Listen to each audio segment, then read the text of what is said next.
Friends चलतु आज एक नुआ रेसिपी बनेबा। यह देखा अट्राक्टिव खाया को खूब टेस्टी माछ को यही प्रकार करी खाइले अन्य तरकारी आपण माने खोजिबा नहीं। चलतु बनेबा मनमुग्धकर रेसिपी। नमस्कार, गीतांजलि अगस्ती किचन को आपण मानकु स्वागत। चलतु आज बनेबा गोटा इलिश रो झाल। सेथि पई आमे नैचंदी 500 ग्राम गोटा इलिश। सुपर टेस्टी पई सोरस तेल। चलतु माछ पई मसाला बनेबा। 2 चम्मच सोरिष, 1 चम्मच गोटा जीरा, 1 चम्मच गोटा धनिया पकेबा। सोरिष पिता न लगिया पई आमे हाफ पिंच लूण पकेबा आ अल्प पानी देई भलो भाबरे ग्राइंडिंग करबा। देखंतो ग्राइंडिंग केते प्लेन हेची। मैं एई परि भाबरे प्लेन ग्राइंडिंग करबा जाकि माछर टेस्ट बहुत भलो लागिबो। मसला ग्राइंडिंग परे आमे नैथिबा 2टा टमाटो को मध्य ग्राइंडिंग कर दबा। टमाटो को मिक्सिंग जार रे पकई आमे भलो भाबरे प्लेन कर दबा। टमाटो ग्राइंडिंग कर रख देले चलंतु पियाज रसुण को सुखिला ग्राइंडिंग करबा। आपण माने कुटी की मध्य नै परिबे। कालिया पई सोरिष मसला, टमाटो प्यूरी, तेंतुली, माछ, पियाज रसुण छेचा, कंचा लंका नैचंती। चलतु पैन बसई सोरस तेल पकई माछ भाजिबा। गरम हो गलानी। चलतु माछ को पकई दबा। पैन रे जति माछ धरिबो सेति पकेबा।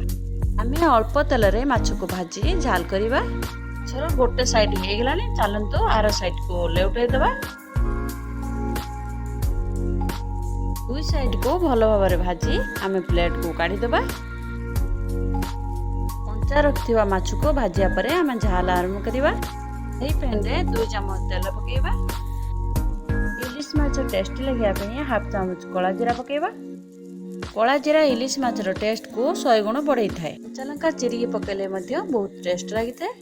चलतु काटिकी रखिथिबा गोटाए पियाज को सेथिरे पकेबा। पियाज ब्राउन कलर आसिया पर्यंत फ्राई करबा। इलिश माछ रे पियाज रसुण रो छेचा देले बहुत भल लागि थाए। रसुण छेचा देला परे गोटे मिनिट पे फ्राई करबा। कलर पई हाफ चम्मच हळदी पकेबा। पियाज मसला हो गलानी। चलतु बाटिकी रखिथिबा मसला को सेथिरे ढाळी देबा। चला टमाटो को ग्राइंडिंग करी पकाइले माछर झोल मोटा होता है। खाया को मध्य बहुत टेस्टी लगी थाए। ताको गोटे मिनिट पे फ्राई करला परे 4-5 चम्मच टमाटो प्यूरी पकेदेबा। ताको मध्य भलो भाबरे कसिबा। किंतु भलो भाबरे कसिया परे हमर मसलार कलर केते सुंदर आसी गलानी। खूब मजेदार टेस्ट पई 2 चम्मच तेंतुली रस पकेबे। गोटा जीरा, गोटा धनिया बाटिक रहिचंती। धनिया गुंड, जीरा गुंड पकेबा नाही। चलतु माछ झाल रे हमर आवश्यकता अनुसार पानी दबा। झोल माछर पकेतिबा लूण को अंदाज करी आमे लूण पकेबा। तरी बनेया परे लूण हेची नाही निश्चय टेस्ट करिवे। किंतु झोल फुटी केते सुंदर देखालानी। चलतु माछ को पके दबा। माछ को झोलर फुटिया पई गोटे मिनिट छाड़ दबा।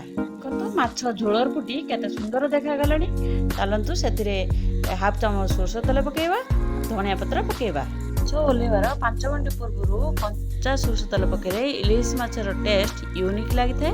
एले गोटा इलिश रो झाल। चलतु प्लेट को बाढ़ीबा और अन्य मानू सर्व करबा, निजे खाइबा। खाया परे प्लीज ढेर सारा लाइक कमेंट निश्चय करिवे। चैनल रे नुआ थिले अनुरोध करछि आपण माने सब्सक्राइब